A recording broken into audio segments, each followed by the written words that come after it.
Hello hello दोस्तों, कैसे हो आप सभी लोग। आई होप आप सभी लोग अच्छे होंगे। और जैसा कि ट्रिग्नोमेट्री में आपका पार्ट चल रहा था, उसी ट्रिग्नोमेट्रिक पार्ट्स में आज हम लेके चल रहे हैं आगे। और ये हमारा सेकंड पार्ट होगा, जिसमें हम आज ट्रिग्नोमेट्री रेशियो के बारे में कुछ चेंज वैल्यू निकालना सीखेंगे। और वो देखिए किस तरह से आपको सीखना है, वो मैं आपको बता देता हूँ। कल हमने इसके बारे में पढ़ा था, उसी से रिलेटेड आगे हम क्वेश्चन करेंगे। जो आपको ट्रिग्नोमेट्री फर्स्ट पार्ट में मैंने पढ़ाया, उसी से रिलेटेड कुछ क्वेश्चन हम करेंगे। और वो क्वेश्चन कैसे होंगे ये आप देख लीजिए। जैसे आपको देखा गया है कि सबसे पहले वैल्यू चेंज करने वाली बात आती है। हमने पिछली वीडियो में भी देखा हो, जिन्होंने नहीं देखा है वो थोड़ा समझ लें इस चीज़ को। हमने ASTC के बारे में पढ़ा। और ASTC का क्या होता है कि कोई भी एंगल जब चलता है तो वो 0 से स्टार्ट होता है, 0 से 90 पे जाता है, 90 से 180 पे जाता है, 180 से फिर 270 पे आता है, 270 से घूम करके, यानी ये पूरा इस तरह से चक्कर लगाते हुए 360 का एंगल पूरा करता है।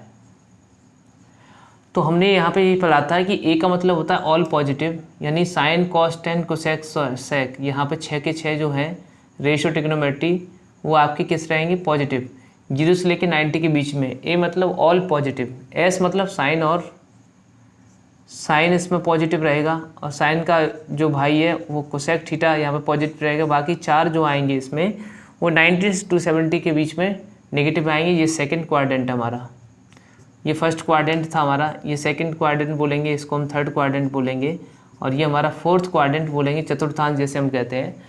तो क्वाड्रेंट में T का मतलब 10 है, इसका मतलब ये 180 से 270 के बीच में अगर वैल्यू आती है तो वो 10 की पॉजिटिव होगी, है ना। ऐसे समझ लो 10 का घर है 10, और 10 का भाई कौन है, कॉट। बाकी इनके पड़ोसी हैं वो चारों नेगेटिव, दूसरे घर में जाएंगे, नेगेटिविटी रहेगी। इस तरह से आप याद कर सकते हो इसे।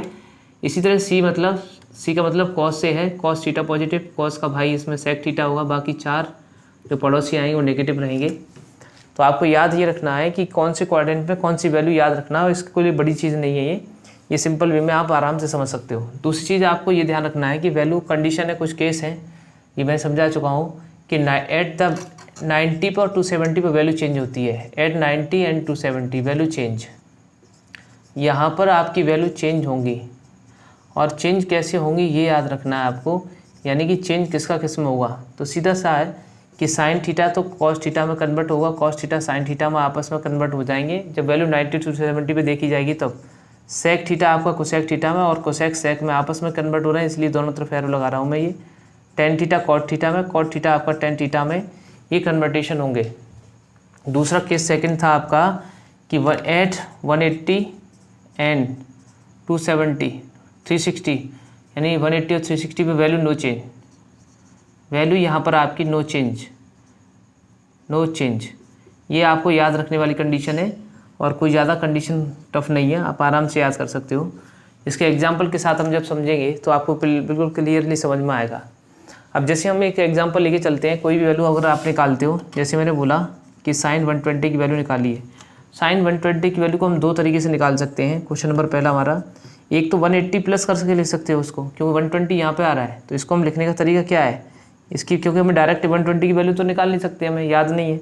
तो हमें 30, 45, 60, 0, 90 ये वैल्यू आपको ज़रूर याद होनी चाहिए, जिसके लिए मैंने पहली वीडियो में आपको सब कुछ अच्छी तरह से समझाया है। याद करने की ज़रूरत नहीं पड़ेगी आपको, जब आप उसको देख लोगे तो उसे देखना ना भूलिए।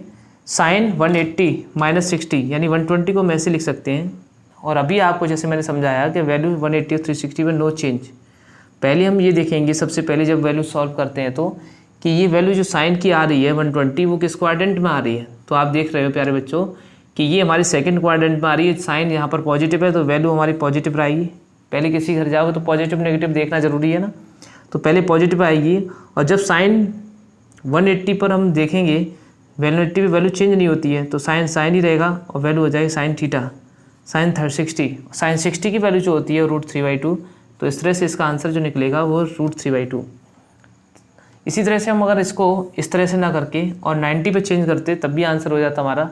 इसी वैल्यू को हम निकालना सीख रहे हैं कि इसको अगर हम ऐसे लिखते साइन 90 करके 90 + 60, तब भी 90 + 30, तब भी तो आपको 120 हो जाता। तो हम 90 पे जब लेके चल रहे हैं तो पहले क्वाड्रेंट उसी में आ रहा है, इसलिए वैल्यू पॉजिटिव रहेगी। साइन 90 पे चेंज हो जाएगी कॉस में, जैसे अभी बताया था साइन कॉस में कन्वर्ट हो जाएगा, तो कॉस थीटा कॉस 30 में आ जाएगा। कॉस 30 की वैल्यू आपकी 1/√3/2 होती है, तो ये इसलिए आंसर इसका आया √3/2। तो चाहे आप 90 से करके देखो चाहे इससे देखो, दोनों वैल्यू हमारी सेम आ गई। आई होप आपको ये चीज़ें समझ में आई होंगी। इससे आगे हम क्वेश्चन करते हैं, फिर आपको और समझ में आ जाएगा। ठीक है, ये आप स्क्रीनशॉट लेकर के इसे देख सकते हो। आगे हम नेक्स्ट क्वेश्चन देखते हैं। चलिए देखिए, अब मैं ये हटा रहा हूँ। तो इसमें आगे क्वेश्चन किस तरह से पूछे जाएंगे ये देखेंगे हम। जैसे कि अभी मैंने लिखा कि 10 780 की वैल्यू निकालिए। तो जब हम 10 780 की वैल्यू निकालेंगे तो सबसे पहले हम ये देखेंगे कि 10 इसको हम लिख के आ सकते हैं, जितने भी 360 बनेंगे ASTC में वो हमारी वैल्यू 0 हो जाएंगी।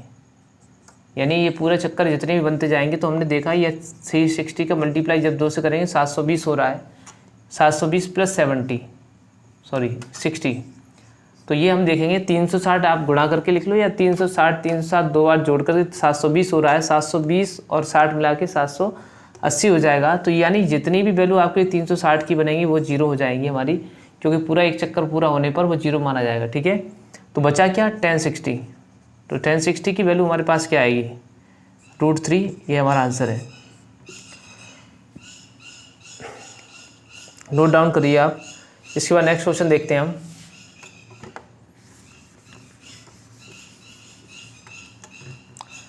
अगला क्वेश्चन हमारा जो है, अगर आपसे पूछा जाए कि सेक 1120 इसकी वैल्यू फाइंड करना है, तो मेरे प्यारे बच्चों आपको क्या करना है, सबसे पहले वही कंडीशन करनी है कि जब वैल्यू आपकी 360 की कितनी बन रही है ये हमें देखना है। तो हमने देखा यहाँ पर कि 360 की जो वैल्यू बन रही है वो हमारी बन रही है 3, यानी 360 का मल्टीप्लाई जब आप करोगे तो 1080 होता है। और 1080 में जब आप 40 और ऐड कर दोगे तो इसका मतलब ये 1080 + 40 तो 1120 हो जाएगा। इस तरह से अगर ये देखोगे तो ये 0 हो जाएगा और हमारे पास वैल्यू आएगी सेक 40। अगर इसकी वैल्यू हमें नहीं पता है तो आपको ऑप्शन में भी यही दिया होगा, तो इसलिए इसका आंसर यही रहेगा। ठीक है, अगर इसी क्वेश्चन को थोड़ा सा और आगे बढ़ाते हैं, अगर ये वैल्यू हमारी 1140 होती, जैसे हमने निकाला सेक 1140, यानी 1140 की अगर वैल्यू निकालनी पड़े क्वेश्चन नंबर अगला डाल के, तो आप इसको कैसे लिखोगे, यहाँ पर भी सेक 360 × 3, तो ये आपका 1080 हो जाएगा + 60 हो जाएगा। तो ये जो वैल्यू आएगी हमारे पास वो सेक 60 आएगी, क्योंकि ये वैल्यू 0 हो जाएंगी। सेक 60 की वैल्यू क्या होगी, तो कॉस 60 की जो वैल्यू थी आपकी √3/2, वो 1/2 इसकी वैल्यू हो जाएगी 2/1 यानी कि 2, तो इसलिए इसका आंसर आएगा आपका 2।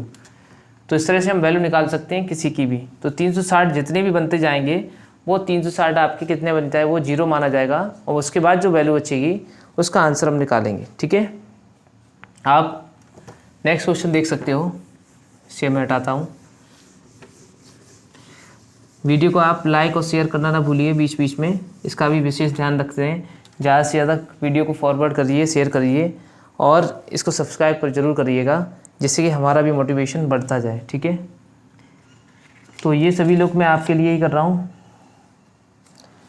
जिससे कि जो मेरे स्टूडेंट्स हैं उन तक ये चीज़ पहुँच सके और सब इसका बेनिफिट ले सकें। अगला क्वेश्चन लेके चलते हैं हम। हमसे पूछा गया है कि कॉट -150 की वैल्यू क्या होगी।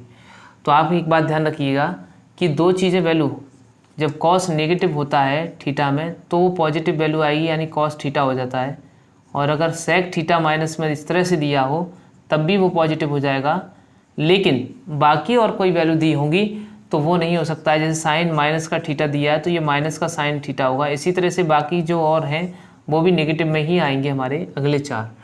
तो आपको याद रखना है कि कॉट है ये, तो कॉट में ये क्या है, आगे इस तरह से कॉट माइनस का हो जाएगा 150। अब हमारे इसको सॉल्व कर सकते हैं। 10 कॉट 180 माइनस कर सकते हो, 90 प्लस कर सकते हो, दोनों तरीके से आप कर सकते हो। AST से आप चेक करोगे कॉट 180 पे तो चेंज होगा नहीं, और 180 - 30 यानी 150 किस में आ रहा है, 150 ये वाला क्वाड्रेंट आ रहा है। यहाँ पर वैल्यू कैसी है, कॉट नेगेटिव रहता है। मैंने बताया था साइन और कोसेक यहाँ पॉजिटिव रहेंगे, बाकी सब नेगेटिव। जब इनका घर नहीं है तो नेगेटिव आएगा, यानी नेगेटिव में आएगा और कॉट चेंज होगा नहीं। तो कॉट 30 क्योंकि 180 और 360 वैल्यू चेंज नहीं होगी, 270 90 पे वैल्यू चेंज होगी। cot 30 की वैल्यू क्या होगी, तो ये हम निकालेंगे, तो √3 होगी, माइनस माइनस प्लस हो जाएगा, ये √3 आ जाएगा आंसर। ठीक है, तो इस तरह से अगर आपसे कोई भी क्वेश्चन पूछा जाता है तो ये हम निकाल सकते हैं। ठीक है, इसी तरह से अगर हम कॉस में बात करते हैं, अगर आपसे पूछा जाए कि कॉस में वैल्यू इसी की क्या होगी, तो कॉस में अगर वैल्यू निकालते हैं हम, तो देखिए अगर कॉस में नेगेटिव वैल्यू दी रखी हो आपको और लिखा हो 210 की वैल्यू माइनस में, बताइए इसके वैल्यू क्या होगी। तो सबसे पहले आप याद रखिएगा ये नेगेटिव वैल्यू है, पहले इसे हम पॉजिटिव बनाएंगे, यानी ये माइनस बाहर आते ही पॉजिटिव हो जाएगा अपने आप ही, यानी इसमें 210 आप डायरेक्ट लिख सकते हो, एब्जॉर्ब कर लेता है ये माइनस को, कॉस और सेक जो होते हैं वो। और जब हम कॉस को लिखेंगे तो 270 माइनस आप 60 लिख सकते हो, या फिर 180 प्लस लिख सकते हो 30, जो भी अच्छा लगे वो लिख सकते हो। कॉस हम चेक कर लेंगे क्वाड्रेंट 210 किस में आ रहा है, तो 180 से लेकर 270 के बीच में 10 इसमें आ रहा है, वो इसमें वैल्यू आ रही है कॉस की। थर्ड क्वाड्रेंट में कॉस नेगेटिव रहता है, इसलिए वैल्यू नेगेटिव आएगी, और कॉस 270 पे चेंज होकर के साइन हो जाएगा, साइन 60 हो जाएगी, क्योंकि आपको बताया गया 270 पे वैल्यू हमारी चेंज होती है। साइन 60 वैल्यू √3/2 होती है, इसलिए आंसर हमारा है माइनस का √3/2। तो ये कुछ क्वेश्चन मैंने आपको आज कराए, और भी क्वेश्चन हम लेके चलते रहेंगे सीरीज़ को। तो आज इतना ही रखिए, थैंक यू सो मच।